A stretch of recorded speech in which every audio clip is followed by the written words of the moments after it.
Olá, gente, bem-vindos a mais uma resenha literária da Fran, dessa vez com a obra 50 anos depois. Para quem viu a obra anterior a esta resenha, que foi há 2000 anos, sabe que eu disse que essa seria a continuação da história dos personagens de há 2000 anos. Porém, no livro 50 anos depois, somente alguns personagens vão fazer parte desta nova trajetória.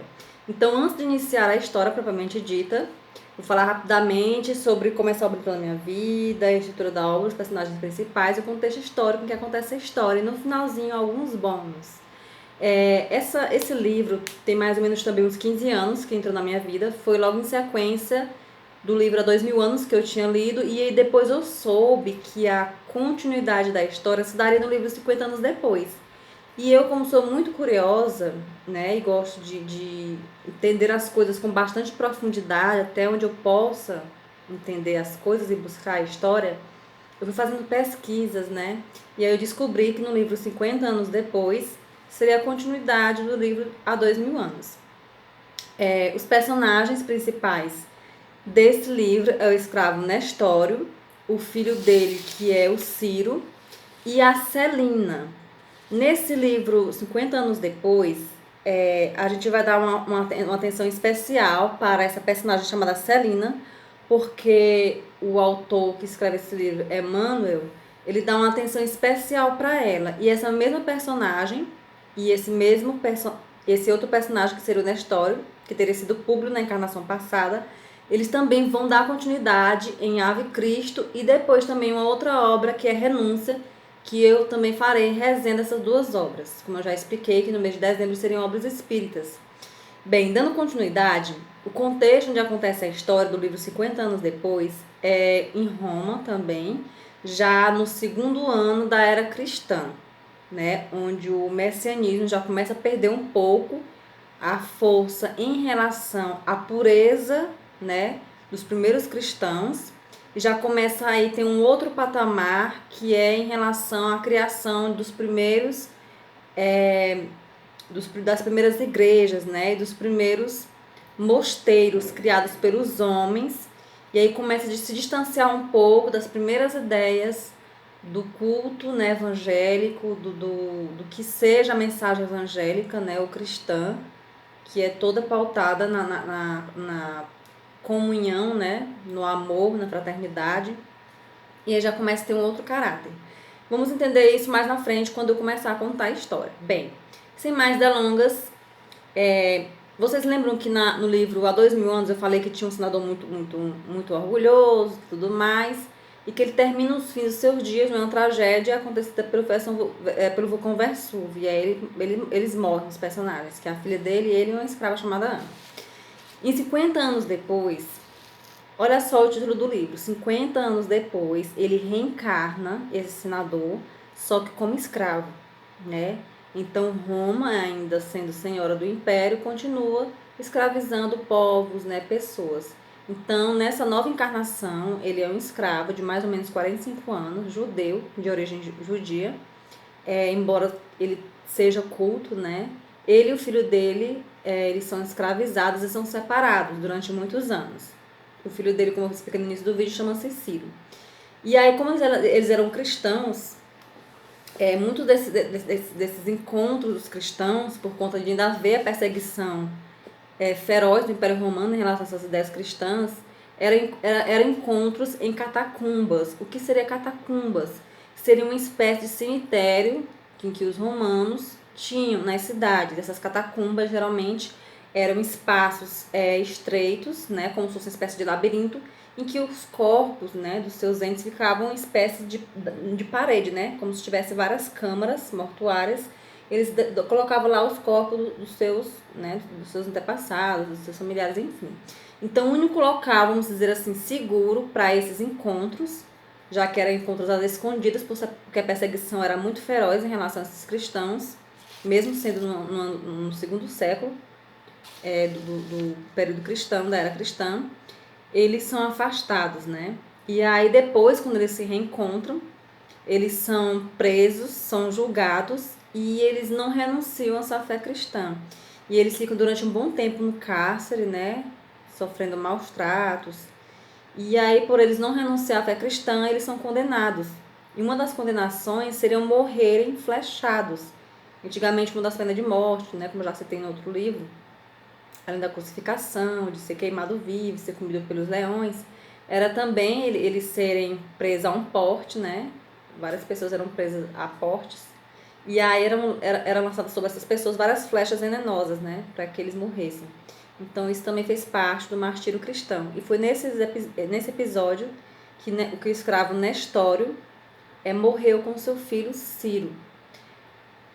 Depois dessa história, ele se reencontra com Lívia, né? Ele é recebido por ela no reino dos céus, que era uma das promessas do cristianismo.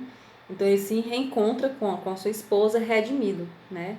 Em relação à sua personalidade anterior. Porém, a caminhada dele, né, em busca desse crescimento, dessa evolução espiritual, não para por aí.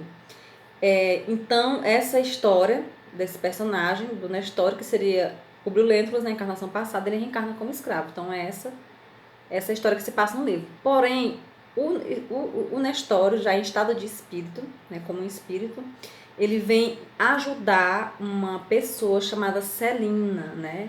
E aí nós vamos dar atenção especial nessa obra a essa personagem que foi muito importante, que inclusive nos bônus extras, após o resumo dessa história, vou falar para vocês quem foi ela, uma personagem que historicamente falando foi um pouco conhecida, porém a história oficial distorce um pouco os fatos de como aconteceu. E o Emmanuel, que é escritor, ele nos conta como aconteceu essa história da Celina. Celina, ela era apaixonada pelo filho de Nestório, o Ciro, né? Eles eram uma espécie de almas afins. E aí ele morre nesse primeiro momento, né? Num ato de martirizado. Ela tem um avô que é muito querido para ela, um avô que gosta muito dela, né? E que simpatiza com as ideias cristãs, né? Ela é de uma família rica e muito nobre. Ela tem os pais, o pai e a mãe, né? Também é de uma família muito nobre, aristocrática. E tem uma irmã que é casada com, né, com um soldado romano, né, com um tribuno. Bem, nessa constelação familiar vai acontecer várias situações em que Celina ela vai passar por essa trajetória muito dolorosa. E vou começar a contar para vocês agora. Então, após a morte do noivo dela, que seria o Ciro, um rapaz pela qual ela era muito apaixonada, que morreu, né, dessa forma, ela se sente muito sozinha, né? E ela tem uma espécie de visão em que ele diz para ela ter esperança e ter fé que ele iria voltar para ela. Só que ela não imaginava as formas como ele ia voltar para ela, né? E aí o Nestório, já em estado de espírito, diz para ela ter bom ânimo, porque esse encontro seria ainda nesta vida, né? Naquela vida que ela estava seguindo. E aí ela perde o avô, que era uma pessoa muito próxima a ela e muito querida. E acontece uma situação na família dela em que uma escrava, amando de alguém, começa a colocar calúnias na família, já que tem uma pessoa que é apaixonada pelo pai dela, né? E aí, como o pai dela não dá muita trela para essa pessoa, ela começa a inventar calúnias a respeito da mãe da Celina. A ponto de um dia eles doparem a mãe da Celina em uma viagem que o pai dela fez para uma cidade muito distante. E aí elas inventaram que a mãe dela tinha tido um caso com uma pessoa e que engravidou. Né? Quando o pai chega, atormentado por essas ideias, vê realmente a mulher dele na cama e um recém-nascido ao lado dela. Então o que ele pensa? Minha mulher teve um caso e teve um filho com esse amante, suposto amante, né? Então a filha Celina, para poder proteger, né, os laços matrimoniais dos pais, e essa criança é justamente o noivo dela que reencarna, que ele disse que voltaria para os braços dela. Então ela assume para ela essa responsabilidade, né? Ela diz que a criança é dela, né? E ela mente dizendo que teve um romance que não deu certo, né? E que teve a criança. Então o pai expulsa ela de casa e a mãe, sem entender nada do que acontece, meio atordoada, passa realmente a acreditar. Então ela foi expulsa de casa, né? Foi abandonada pela família. E ela com a criança que não era dela, né? Para poder proteger ali o patrimônio maior dela, que era a família, assume essa responsabilidade para ela. Então já começa aí, né, o martírio de Celina. Dando continuidade, já que ela estava abandonada pela família, ela não sabia o que fazer, para onde ir, né? Então, ela resolve pedir ajuda, carona, para os transeuntes, né? Ela começa a pedir carona e é sendo levada de uma cidade a outra, mesmo meio que perdida sem saber para onde ir. Até que acontece de ela conseguir encontrar uma gruta chamada Gruta de Tibérios. Inclusive, essa gruta existe. E no final dessa resenha eu vou falar para vocês justamente um dos bônus de pessoas que já viajaram pelos locais em que o autor cita, né, na obra e comprovou que é realmente igual como ele descreve no livro. Então, dando continuidade, ela encontra essa gruta chamada Tibérios, e aí ela percebe que o crepúsculo, ao lado do mar Tirreno, já começa a vir, né, antecipar. O crepúsculo seria o entardecer. E ela vê uma gruta, né, e ela vai dessa gruta e começa a pensar consigo, nossa, essa gruta parece o escudo do meu avôzinho, né, que o avô dela, na época, tinha tradição, né, ele tinha um escudo que era o símbolo dos brasões, né, dos soldados lá, né, enfim. E aí, justamente, ela ficou nessa gruta onde teve uma guerra histórica, né, em que Tibérios ficou abrigado nessa gruta e ficou conhecida como Gruta de Tibérios. E aí ela fica nessa gruta, ela pega alguns ramos das árvores e faz uma espécie de berçário e coloca uns panos muito rotos, né, muito velhos. E começa a chorar e a orar, se sentindo abandonada. Nesse momento, o avô dela aparece para ela em espírito, já que ele tinha morrido, e disse para ela que em nenhum momento para ela pensar que está só abandonada, que pelo contrário, né, muitas pessoas queridas a ela estão próximas dela, né, e que ela não estaria só, mas para que ela tivesse fé e continuasse nessa caminhada, nessa trajetória espiritual que era dela. E aí ela, muito consolada, começa a escutar uivos, né, de lobos, né, e fica preocupada por conta de que está com uma criança e a criança pode chamar a atenção desses lobos famintos, né. Então ela começa a orar e pedir a Deus que os ajude.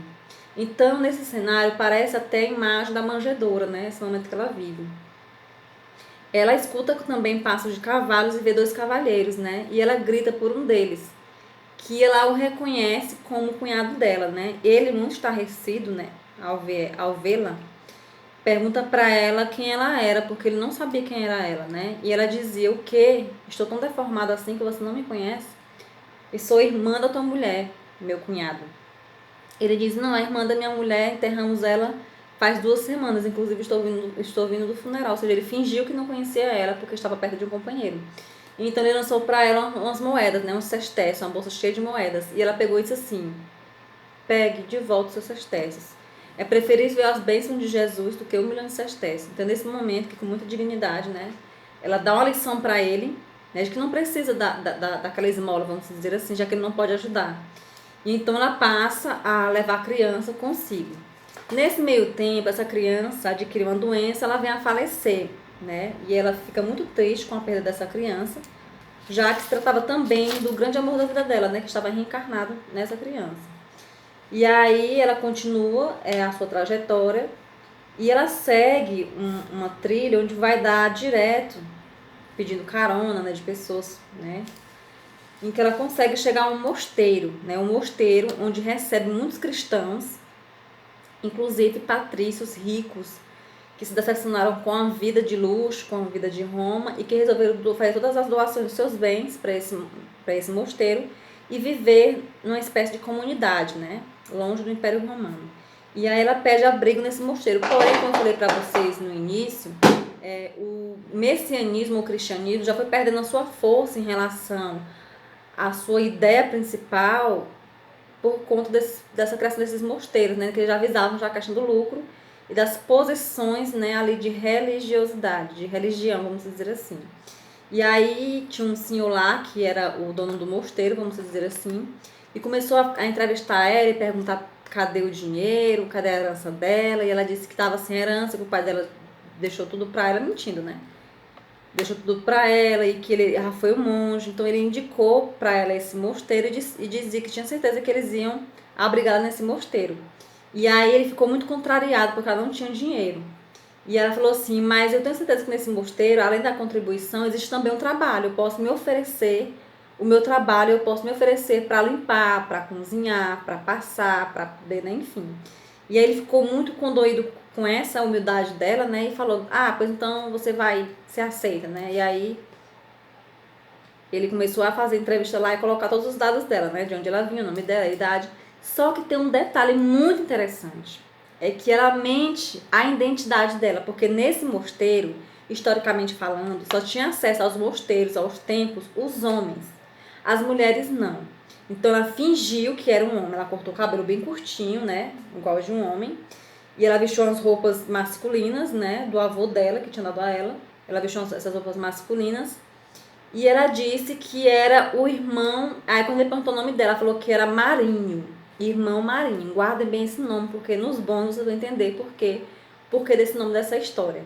Então, ela disse que era irmão Marinho. Então, o irmão Marinho entra nessa congregação, né, nesse mosteiro, e passa a viver durante 25 anos, dedicando-se, doando, né, fazendo todos os trabalhos pesados desse mosteiro. Acontece que houve um dia em que esse monge ele pede para o irmão Marinho e outro grupo de sacerdotes ir até uma cidade próxima para poder pregar o evangelho e coletar, né, doações. E assim eles vão. Nesse momento em que eles se hospedam na hospedaria, acontece uma situação lá em que um soldado se apaixona pela filha do hospedeiro, eles têm um caso, e essa moça engravida, e tempos depois eles colocam a culpa em quem? No irmão Marinho, que no caso era uma mulher, que era a Celina.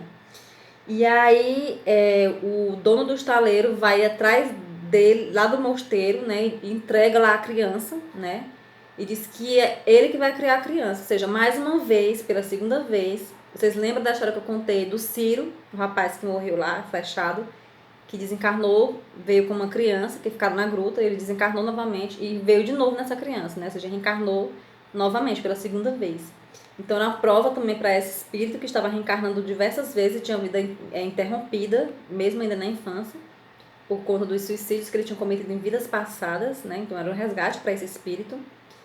E aí, novamente, essa criança veio para os braços dela, como o avô dela tinha falado, né? Que ele viria 2 vezes para ela. E aí, ela, muito digna, assumiu para ela a responsabilidade novamente, né? De criar a criança. Eles acreditando que ela, no caso, era ele, ou seja, que era um homem. E aí ficou durante 1 ano essa criança, né, com ela. E essa criança também veio a falecer, né? Só muito depois que o estaleiro descobriu que o filho não era dela. No final você não sabe por quê. Então ela passa a viver uma vida de muita servidão, né, de muita doação, né? E aí ela tem um casebrezinho longe do mosteiro, porque por conta dessa indisciplina dela, né? Ela passa a viver com muita austeridade, com muita disciplina, né? Ela faz, inclusive, o trabalho da horta, de plantar, de regar, de cuidar, de colher, de educar as crianças, de evangelizar. E tinha uma oração que ela fazia, que ela gostava muito, que era a oração do entardecer. E aí eu já quase estou terminando a história, porque a história é um pouco comprida, eu não quero me alongar muito. E aí, o final da história acontece assim, que no final eles descobrem toda a verdade, porque quando ela morre... Aliás, antes dela morrer, eu tô me antecipando. O pai dela, sabendo de toda a história, muitos anos depois, sabendo que a filha não tinha culpa de nada, que ela fez tudo para poder ajudar a família, ele ficou com muito remorso e se empenhou em buscar a filha, né? Só na idade que ele estava muito avançado, que ele conseguiu chegar nesse mosteiro, depois de muitas conversas com esse irmão Marinho, que seria a própria filha dele disfarçada, ele revelou para ela o seu arrependimento. E foi nesse momento que ela revelou a identidade dela. Ela foi no quartinho do lado, pegou todos os trajes dela que ela tinha antes, né? O vestido dela, os pertences dela, o colar. Ela nunca se desfez. E aí se mostrou para ele, né? Nesse momento ele começa a chorar amargamente, porque ele viu que foi muito injusto com a filha dele, né? E aí ele percebeu que nesse momento ele tinha feito uma injustiça. E aí passa pouco tempo, ele também vem a morrer. E aí a filha dele também, depois de muitos anos de sofrimento, né, de trabalho muito árduo, ela também falece. E aí todas as crianças, à tardinha, iam ter com ele, ou ela no caso, né, o irmão Marinho, que seria a Celina, para poder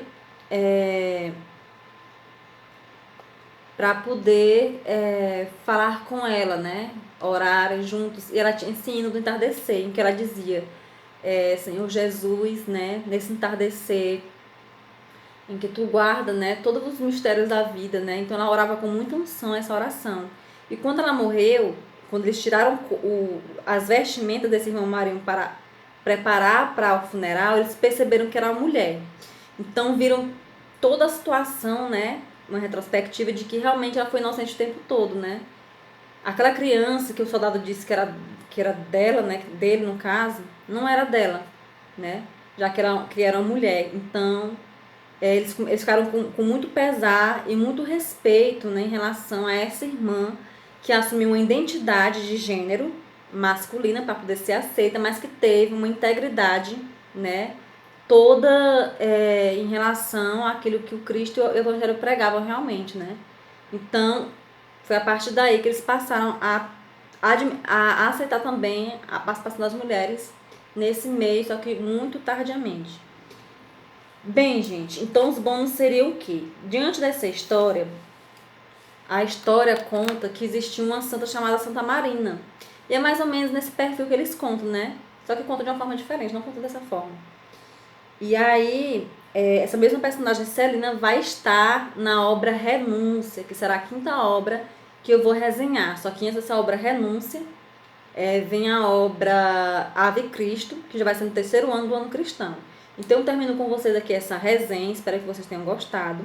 É uma história muito emocionante, muito dolorosa, mas que traz lições imorredoras. E outra coisa, se vocês quiserem ver mais sobre esse livro, lerem, tem PDF, inclusive também tem vídeos de uma pessoa que ele faz justamente esse roteiro nos lugares onde ela foi, a Celina, né? Inclusive ele mostra na Itália essa gruta, né?